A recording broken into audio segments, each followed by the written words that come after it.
जय श्री कृष्णा। राधे राधे। आज मार्गशीर्ष मास के कृष्ण पक्ष की एकादशी तिथि है। इस एकादशी को उत्पन्ना एकादशी के नाम से जाना जाता है। कुछ स्थानों पर इसे उत्पन्ना ग्यारस भी कहते हैं। आज ही के दिन भगवान श्री हरि विष्णु के शरीर से एक देवी का जन्म हुआ था। भगवान विष्णु ने एकादशी को उत्पन्न होने के कारण इन्हें एकादशी देवी का नाम दिया। इन्हीं एकादशी माता को सभी एकादशियों की जननी कहा जाता है तथा इसी तिथि से एकादशी व्रत की शुरुआत हुई थी।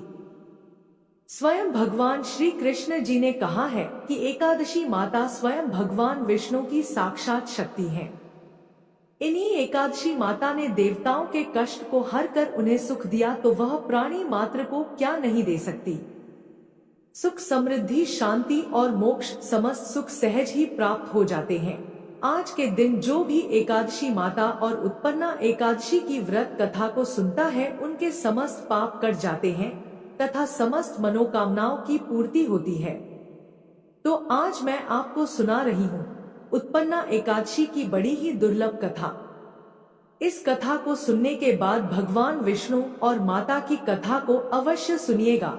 तो आइए बड़ी ही श्रद्धा और प्रसन्न चित्त मन से भगवान श्री लक्ष्मी नारायण जी के चरणों का ध्यान करते हुए इन कथाओं को सुनते हैं।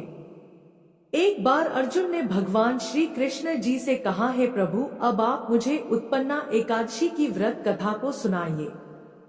तब भगवान श्री कृष्ण जी बोले, हे पार्थ, मैं तुम्हें उत्पन्ना एकादशी की व्रत कथा को सुनाता हूँ, इसे ध्यानपूर्वक श्रवण करो। सतयुग में एक महाभयंकर दैत्य हुआ, उसका नाम मूर था। उस दैत्य ने इंद्र आदि देवताओं पर विजय प्राप्त कर उन्हें उनके पद से हटा दिया। तब इंद्र ने भगवान शंकर से प्रार्थना की कि हे भोलेनाथ, हम सब देवता मूर नामक दैत्य के अत्याचारों से दुखी होकर मृत्यु लोक में अपना जीवन व्यतीत कर रहे हैं। राक्षसों के भय से हम बहुत दुख और कष्ट भोग रहे हैं। मैं स्वयं बहुत दुखी और भयभीत हूँ, अन्य देवताओं की तो बात ही क्या है। अतः हे कैलाशपति, कृपा कर आप मूर दैत्य के अत्याचार से बचने का उपाय बताइए। देवराज इंद्र की प्रार्थना सुन शंकर जी ने कहा, हे देवेंद्र, आप भगवान श्री हरि के पास जाइए। मधु कैटव का संहार करने वाले भगवान विष्णु देवताओं को अवश्य ही इस भय से मुक्त करेंगे। महादेव जी के आदेशानुसार इंद्र तथा अन्य देवता क्षीर सागर गए, जहां पर भगवान श्री हरि विष्णु शेष शैया पर विराजमान थे। इंद्र सहित सभी देवताओं ने भगवान विष्णु के समक्ष उपस्थित होकर उनकी स्तुति की और बोले, हे तीनों लोकों के स्वामी, आप स्तुति करने योग्य हैं। हम सभी देवताओं का आपको कोटि कोटि प्रणाम है। हे दैत्यों के संहारक, हम आपकी शरण में हैं, आप हमारी रक्षा करें। हे त्रिलोकपति, हम सभी देवता दैत्यों के अत्याचारों से भयभीत होकर आपकी शरण में आए हैं। इस समय दैत्यों ने हमें स्वर्ग से निकाल दिया है और हम सभी देवता बड़ी ही दयनीय स्थिति में मृत्यु लोक पर विचरण कर रहे हैं। अब आप ही हमारे रक्षक हैं, हमारी रक्षा कीजिए। हे कैलाशपति, हे जगन्नाथ, हमारी रक्षा करें। देवताओं की करुण पुकार को सुनकर भगवान श्री हरि बोले, हे देवगणों, वह कौन सा दैत्य है जिसने देवताओं को जीत लिया है। आप सभी देवगण किसके भय से पृथ्वी लोक में भटक रहे हैं। क्या वह दैत्य इतना बलवान है जिसने इंद्र सहित सभी देवताओं को जीत लिया है। तुम निर्भय होकर मुझे सब हाल बताओ। भगवान विष्णु के इन स्नेही वचनों को सुनकर देवेंद्र ने कहा, हे प्रभु, प्राचीन काल में ब्रह्मा वंश में उत्पन्न हुआ नाड़ीजंग नाम का एक असुर था, जिसका मूर नामक एक पुत्र है जो चंद्रावती में निवास करता है, जिसने अपने बल से मृत्यु लोक और देवलोक को जीत लिया है और सब देवताओं को देवलोक से निकालकर अपने दैत्य कुल के असुरों को इंद्र, अग्नि, यम, वरुण, चंद्रमा आदि को लोकपाल बना दिया है। वह स्वयं सूर्य बनकर पृथ्वी को ताप दे रहा है। इस बलशाली भयानक असुर का संहार करके देवताओं की रक्षा करें। देवेंद्र के मुख से ऐसे वचन सुनकर भगवान विष्णु बोले, हे देवताओं, मैं आपके शत्रु का शीघ्र ही संहार करूंगा। आप सब इसी समय मेरे साथ चंद्रावती चलिए। देवताओं की पुकार पर भगवान विष्णु तुरंत ही उनके साथ चल दिए। उधर दैत्य राजमुर ने अपने तेज से जान लिया था कि श्री विष्णु युद्ध की इच्छा से उसकी राजधानी की तरफ आ रहे हैं। अतः अपने राक्षस योद्धाओं के साथ वह भी युद्ध भूमि में आकर गर्जने लगा। देखते ही देखते युद्ध शुरू हो गया। युद्ध शुरू होने पर अनगिनत असुर अनेक अस्त्रों शस्त्रों को धारण कर देवताओं से युद्ध करने लगे, किंतु देवता तो पहले से ही डरे हुए थे, इसलिए अधिक देर तक राक्षसों का सामना न कर सके और भाग खड़े हुए। तब भगवान विष्णु स्वयं युद्ध भूमि में आ गए। दैत्य पहले से भी ज्यादा जोश में भरकर भगवान विष्णु से युद्ध करने लगे। वे अपने अस्त्र शस्त्रों से उन पर भयंकर प्रहार करने लगे। दैत्यों के आक्रमण वारों को श्री विष्णु अपने चक्र और गदा के प्रहार से नष्ट करने लगे। इस युद्ध में अनेक दैत्य सदा के लिए मृत्यु की गोद में समा गए, किंतु दैत्य राजमुर भगवान विष्णु के साथ निश्चल भाव से युद्ध करता रहा। उसका तो जैसे अभी बाल भी बाका नहीं हुआ था। वह बिना डरे युद्ध कर रहा था। भगवान विष्णु मुर को मारने के लिए जिन जिन शस्त्रों का प्रयोग करते वे सब उसके तेज से नष्ट होकर उस पर पुष्पों के समान गिरने लगते। अनेक अस्त्रों शस्त्रों का प्रयोग करने पर भी भगवान विष्णु उससे जीत नहीं सके। तब वे आपस में मल युद्ध करने लगे। भगवान श्री हरि उस असुर से देवताओं के लिए 1000 वर्ष तक युद्ध करते रहे, किंतु उस असुर से जीत नहीं सके। अंत में भगवान विष्णु शांत होकर विश्राम करने की इच्छा से बद्रिकाश्रम स्थित हेमवती नाम की एक गुफा में प्रवेश कर गए। हे अर्जुन, उस गुफा में प्रभु ने शयन किया। भगवान विष्णु के पीछे पीछे वह दैत्य भी वहां चला आया। भगवान श्री हरि को सोता देखकर वह उन्हें मारने को तैयार हो गया। वह सोच रहा था कि मैं आज अपने चिर शत्रु को मारकर हमेशा हमेशा के लिए स्वतंत्र हो जाऊंगा, परंतु उसकी यह इच्छा पूर्ण न हो सकी, क्योंकि उसी समय भगवान विष्णु की देह से दिव्य वस्त्र धारण किए एक अत्यंत मोहिनी कन्या उत्पन्न हुई और राक्षस को ललकार कर उससे युद्ध करने लगी। उस कन्या को देखकर राक्षस को घोर आश्चर्य हुआ और वह सोचने लगा कि ऐसी दिव्य कन्या कहां से उत्पन्न हुई, और फिर वह असुर उस कन्या से लगातार युद्ध करता रहा। कुछ समय बीतने पर उस कन्या ने क्रोध में आकर उस दैत्य के अस्त्र शस्त्रों के टुकड़े टुकड़े कर दिए और उसका रथ तोड़ डाला। अब तो उस दैत्य को बड़ा ही क्रोध आया और वह सारी मर्यादाएं भंग करके उस कन्या से मल युद्ध करने लगा। उस तेजस्वी कन्या ने उसको धक्का मारकर मूर्छित कर दिया और उसकी मूर्छा टूटने से पूर्व ही उसका सिर काटकर धड़ से अलग कर दिया। सिर कटते ही वह असुर पृथ्वी पर गिरकर मृत्यु को प्राप्त हुआ। बाकी बचे असुर अपने राजा का ऐसा दुखद अंत देखकर भयभीत होकर पाताल लोक में भाग गए। भगवान विष्णु जब निद्रा से जागे तो उस असुर को मरा देखकर उन्हें घोर आश्चर्य हुआ और वे सोचने लगे कि इस महाबली को किसने मारा है। तब वह तेजस्वी कन्या श्री हरि से हाथ जोड़कर बोली, है जगदीश्वर, यह असुर आपको मारना चाहता था, तब मैंने आपके शरीर से उत्पन्न होकर इस असुर का वध किया है। कन्या की बात सुनकर भगवान बोले, तुमने इस असुर को मारा है, इसलिए हे कन्या मैं तुमसे अत्यंत प्रसन्न हूँ। इसे मारकर तुमने तीनों लोकों के देवताओं के कष्ट को हरा है, इसलिए तुम अपनी इच्छा अनुसार वरदान मांग लो, मैं तुम्हारी प्रत्येक इच्छा को पूर्ण करूंगा।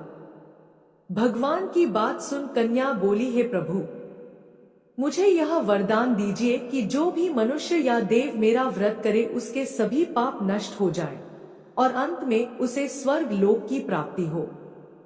मेरे व्रत का आधा फल रात्रि को मिले और उसका आधा फल एक समय भोजन करने वाले को मिले। जो श्रद्धालु भक्ति पूर्वक मेरे व्रत को करे वे निश्चय ही वैकुंठ लोक को प्राप्त करें। जो मनुष्य मेरे व्रत में दिन तथा रात्रि को एक बार भोजन करे वह धन धान्य से भरपूर रहे। कृपा करके मुझे ऐसा वरदान दीजिए। भगवान श्री हरि ने कहा, है कन्या, ऐसा ही होगा। मेरे और तुम्हारे भक्त एक ही होंगे और अंत में संसार में प्रसिद्धि को प्राप्त होकर मेरे लोक को प्राप्त करेंगे। हे कल्याणी, तुम एकादशी को पैदा हुई हो, इसलिए तुम्हारा नाम भी एकादशी होगा। और क्योंकि तुम मेरे अंश से उत्पन्न हुई हो, इसलिए संसार में तुम उत्पन्ना एकादशी के नाम से जानी जाओगी। तथा जो मनुष्य इस दिन व्रत करेंगे उनके समस्त पाप समूल नष्ट हो जाएंगे। तुम मेरे लिए अब तीज, अष्टमी, नौमी और 14 से भी अधिक प्रिय हो। तुम्हारे व्रत का फल सब तीर्थों के फल से भी महान होगा। यह मेरा अकाट्य कथन है। इतना कहकर भगवान श्री हरि वहां से अंतर्ध्यान हो गए। इसके बाद भगवान श्री कृष्ण जी अर्जुन से कहते हैं, हे अर्जुन, एकादशी के व्रत का फल सभी व्रतों व सभी तीर्थों के फल से महान है। एकादशी व्रत करने वाले मनुष्यों के शत्रुओं का मैं जड़ से नाश कर देता हूँ और व्रत करने वाले को मोक्ष प्रदान करता हूँ। उन मनुष्यों के जीवन के जो भी कष्ट होते हैं मैं उन्हें भी दूर कर देता हूँ। अर्थात मुझे अत्यंत प्रिय एकादशी के व्रत को करने वाले प्राणी सभी ओर से निर्भय और सुखी होकर अंत में मोक्ष को प्राप्त होते हैं। हे कुंती पुत्र, यह मैंने तुम्हें एकादशी की उत्पत्ति के विषय में बताया है। श्रेष्ठ मनुष्यों को दोनों पक्षों की एकादशियों को एक समान समझना चाहिए। उनमें भेदभाव करना उचित नहीं है। जो मनुष्य एकादशी महात्म्य का श्रवण व पठन करेंगे उन्हें अश्वमेध यज्ञ के समान फल प्राप्त होगा। यह मेरा अकाट्य वचन है। बोलिए श्री लक्ष्मी नारायण भगवान की जय। अब आइए श्रवण करते हैं भगवान श्री कृष्ण की सच्ची कथा, जिसे सुनने मात्र से मनोकामनाओं की पूर्ति होती है। जनाबाई जी का जन्म गोदावरी तट पर गंगाखेड़ नामक एक ग्राम महाराष्ट्र में हुआ था। बचपन में ही इनकी मां का निधन हो गया था। उनके पिता उन्हें भगवान विट्ठल के दर्शन के लिए पंढरपुर लाए और वहीं उनकी भी मृत्यु हो गई। जनाबाई जी के हृदय में भगवत प्रेरणा से यह बात आई कि कोई भक्त अगर उन पर कृपा कर दे तो उन्हें भगवान का साक्षात्कार हो जाएगा। इसलिए जनाबाई जी ने 8 वर्ष की आयु में नामदेव जी महाराज के यहाँ सेवा करना स्वीकार कर लिया।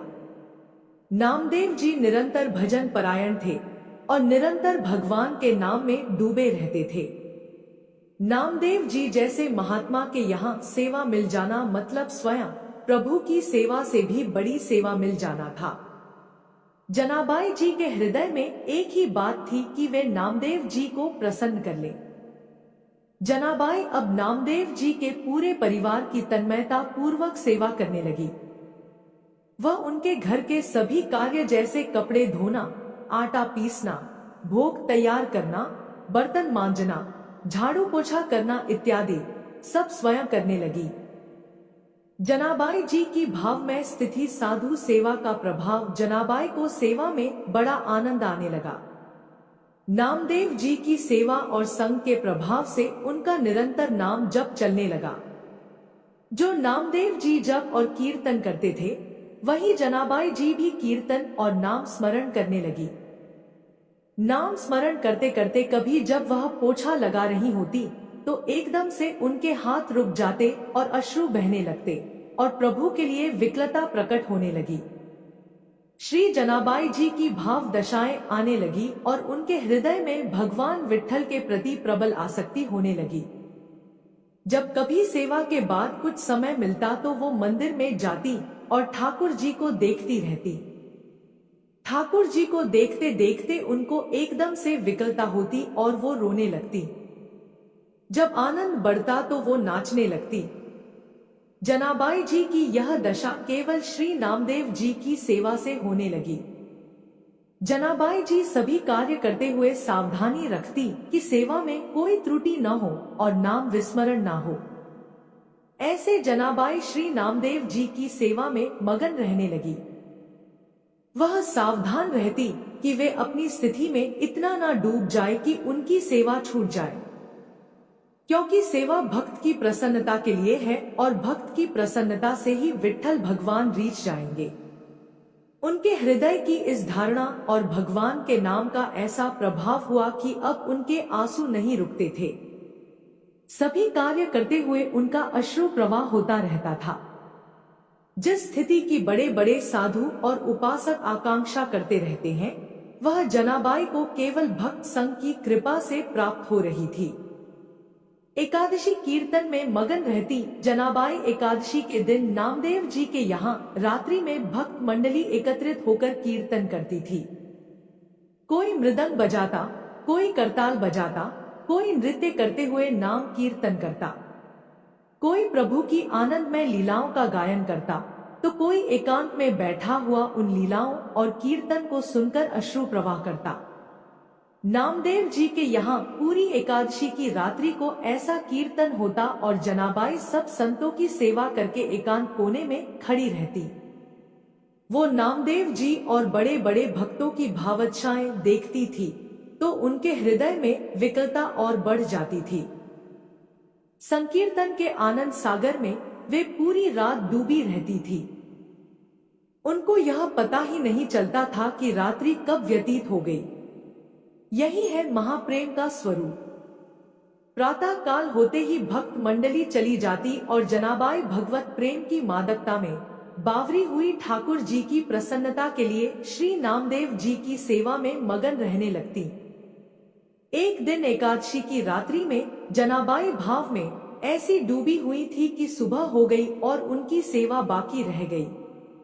घबराते हुए उन्होंने सोचा कि पहले वस्त्र धो लें। जब वह चंद्रभागा नदी के पास पहुंची तो उनके मन में बहुत सी चिंताएं एक साथ आने लगी। वह सोच रही थी कि अभी तो बर्तन धोने हैं और ठाकुर जी की सेवा के लिए पानी भी भरने जाना है। आज तो बहुत देर हो गई, कैसे मैं सब सेवाएं पूरी कर पाऊंगी। वह यह सोच ही रही थी कि एक वृद्ध माता उनके पास आई और कहा कि जनाबाई तू चिंता क्यों कर रही है, तू जाकर बाकी के काम कर ले, मैं तेरे सारे कपड़े धो देती हूँ। जनाबाई ने कहा कि आप मेरा काम क्यों करेंगी? वृद्धा ने कहा, मैं सच्ची सफाई और धुलाई करना जानती हूँ।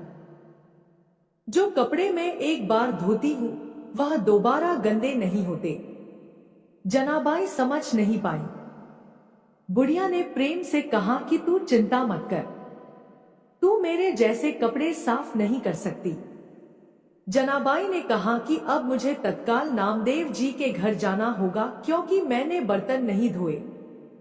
वो यह कहकर और कपड़े वहीं नदी के किनारे छोड़कर चली गई। जनाबाई बर्तन धोकर और जल भरकर वापस आईं तो उन्होंने देखा कि उन माता ने सब कपड़े धोकर सुखा दिए थे। जनाबाई ने देखा कि सारे कपड़े एकदम साफ हो गए थे। जनाबाई ने हाथ जोड़कर कहा कि आप जैसा उदार तो मुझे जीवन में कोई नहीं मिला। जनाबाई ने बोला कि मैं आपका बहुत आभार मानती हूँ। मैया ने कहा कि आभार की क्या बात है, मैं तो तुम्हारी ही हूँ। अपनों से आभार थोड़ी प्रकट करते हैं। ऐसा कहकर मुस्कुराते हुए वह वृद्ध माई वहां से चली गई। जाते जाते उन्होंने कहा, अगर कभी भी जरूरत हो तो मुझे याद कर लेना। तुम जब याद करोगी तो मैं तुम्हारी सेवा के लिए उपस्थित हो जाऊंगी। जनाबाई जी भाव में डूब गईं क्योंकि उस वृद्धा की मुस्कुराहट ने उनके हृदय में आनंद का वर्धन किया। जब चेतना आई तो उन्होंने सोचा कि मैंने तो पूछा ही नहीं कि वो कहाँ रहती हैं और उनका नाम क्या है। उन्होंने आसपास देखा तो वृद्धा दिखाई नहीं दी। अब तो उनके हृदय में विकलता हुई कि शरीर तो इतना वृद्ध था, उनका फिर कैसे वो हवा की तरह भाग गई। वह कौन हो सकती है? उनका हृदय बड़ा व्याकुल था कि आखिरकार वह वृद्धा कौन थी और वो अपनी मुस्कुराहट से कैसा जादू कर गई कि मेरा चित्त बार बार उसी का चिंतन कर रहा है। जनाबाई गदगद कंठ से नामदेव जी के समीप गई और उनको पूरी घटना सुनाई। नामदेव जी ने तत्काल जनाबाई जी से कहा, अरे वह और कोई नहीं था, वह तो विट्ठल ही थे। नामदेव जी को आश्चर्य हुआ कि विट्ठल जी जनाबाई से कितना प्यार करते हैं कि उन्होंने स्वयं आकर उनके सब कपड़े धो दिए। कैसा महिमामय स्वरूप है भक्ति का। श्री नामदेव जी ने कहा कि जनाबाई तेरे तो अहो भाग्य है कि तेरे ऊपर ठाकुर की कृपा हुई, तू समझ नहीं पाई। अब तो जनाबाई के हृदय में और प्रणय को बढ़ गया कि प्रभु आए भी तो ऐसे छलिया रूप लेकर आए। जनाबाई रोने लगी कि इतने छलिया हो कि आप आए भी और मुझे परिचय भी नहीं मिल पाया, और दूसरी बात कि आपने मेरे लिए इतना कष्ट सहा, मेरे लिए इतने सारे कपड़े धोए। प्रभु सदैव अपने भक्त के पीछे पीछे घूमते हैं। परम स्वतंत्र ईश्वर को अगर कोई बांध सकता है तो वह है केवल उनके भक्त। एक बार जनाबाई जी प्रेम में मगन होकर झाड़ू लगा रही थी और उन्होंने कूड़े का ढेर लगाया। जब वह कूड़ा भरने के लिए आई तो उन्होंने देखा कि टोकरी लिए हुए प्रभु खुद कूड़ा भर रहे थे। अब वो बुढ़िया के रूप में नहीं आते थे, अब वह साक्षात विट्ठल के रूप में आते थे। चक्की में आटा पीसते हुए जनाबाई कभी कभी पद गाते हुए भाव में डूब जाती और इस वजह से चक्की रुक जाती। धन्यवाद। सेवा में कहीं देर ना हो जाए इसलिए ठाकुर जी स्वयं आकर चक्की पीसने लगते। प्रभु जनाबाई का अभंग सुनते रहते और जनाबाई जी प्रेम में मगन रहती। जनाबाई जी घर में जब झाड़ू लगती तो कचरा स्वयं विट्ठल भगवान उठाते।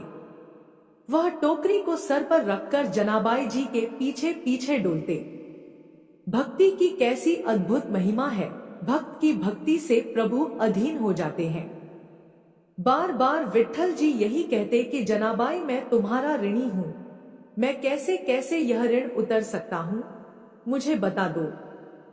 तुम मेरे भक्त नामदेव जी की सेवा करती हो। जनाबाई अगर ओखली में धान कूटती तो प्रभु सामने खड़े होकर मुस्कुराते रहते। यह सब भक्त नामदेव जी की कृपा से हुआ। वे कहती कि जब मैं नामदेव जी की दासी बनी, जब उनकी सेवा की, तो मैंने पाया कि दूसरा कोई है ही नहीं, एकमात्र मेरे विट्ठल ही चराचर जगत में व्याप्त है। वो सदैव मेरे सहयोग में है, मेरी सेवा में मेरे समीप है। यह सब मैं नामदेव जी की दास्ता से जान पाई। प्रभु मेरे पीछे पीछे डोल रहे हैं, यह सिर्फ नामदेव जी की दास्ता के कारण ही हुआ। एक दिन भगवान विट्ठल का बहुत महंगा आभूषण चोरी हो गया। जनाबाई जी सेवा करने के लिए मंदिर जाती थी। सबको संदेह हो गया कि जनाबाई जी ने ही वो आभूषण चोरी किया होगा। यह बात चारों तरफ आग की तरह फैल गई कि जनाबाई को लोग कलंकित करने लगे कि ये बहुत भक्त बनती है, लेकिन देखो इसने ठाकुर जी का आभूषण चुरा लिया। जनाबाई जी को सभा में बुलाया गया और पूछा गया कि तुमने वो हार चुराया है क्या? जनाबाई ने कहा कि मेरे प्राण धन श्री विट्ठल भगवान है, मैं उनका हार क्यों चुराऊंगी, वह खुद मेरे हैं, मुझे हार चुराने की क्या जरूरत है। भक्त की भावनाओं को तो कोई भक्त ही समझ सकता है। जनाबाई जी ने शपथ खाकर कहा कि मैंने ये रत्न का आभूषण नहीं चुराया है। किसी ने जनाबाई की बात पर विश्वास नहीं किया। राजा ने जनाबाई को सूली की सजा दे दी। सूली पर चढ़ाने के लिए जनाबाई का हाथ बांधकर चंद्रभागा नदी के तट पर ले जाया गया। जनाबाई जी के हृदय में आया कि बहुत बढ़िया, जैसी विट्ठल जी की इच्छा। वह बस विट्ठल विट्ठल जपने लगी।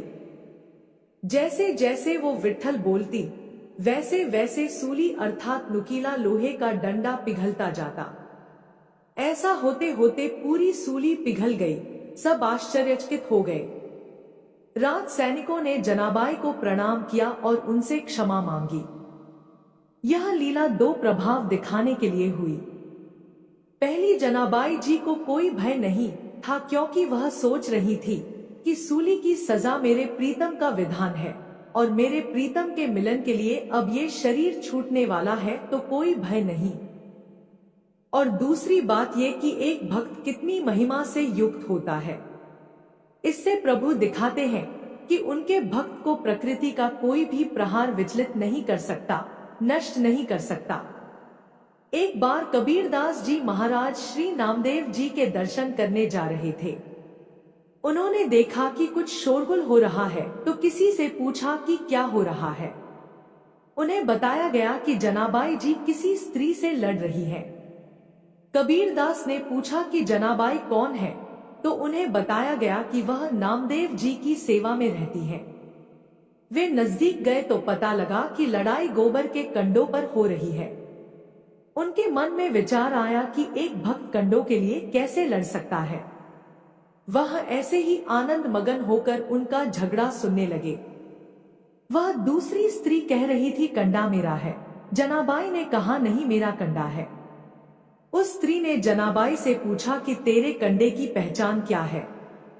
जनाबाई जी ने बोला कि कान में लगा के सुनो, मेरा कंडा बोल रहा है, विट्ठल विट्ठल। यह आश्चर्य की बात है, जड़ वस्तु से नाम गूंजने लगा। जब सामने वाली स्त्री ने भी सहमति दी कि कंडे से विट्ठल विट्ठल सुनाई दे रहा है, तो कबीरदास जी को भी लगा कि देखा जाए कि यह बात कितनी सच है। कबीरदास जी ने भी कंडे को कान पर लगाया तो विट्ठल विट्ठल सुनाई दिया। उन्होंने जनाबाई जी के चरणों में प्रणाम किया। कबीरदास जी ने सोचा कि कितने महान हैं नामदेव जी, कि उनकी सेवा में रहने वाली दासी के भी ऐसे भाग्य हैं कि जिस चीज को उन्होंने छू लिया वो विट्ठल विट्ठल बोलने लगी। जनाबाई जी की नामदेव जी से ऐसी तन्मयता हो गई थी कि जब नामदेव जी ने समाधि ली तो ठीक उसी दिन कीर्तन करते हुए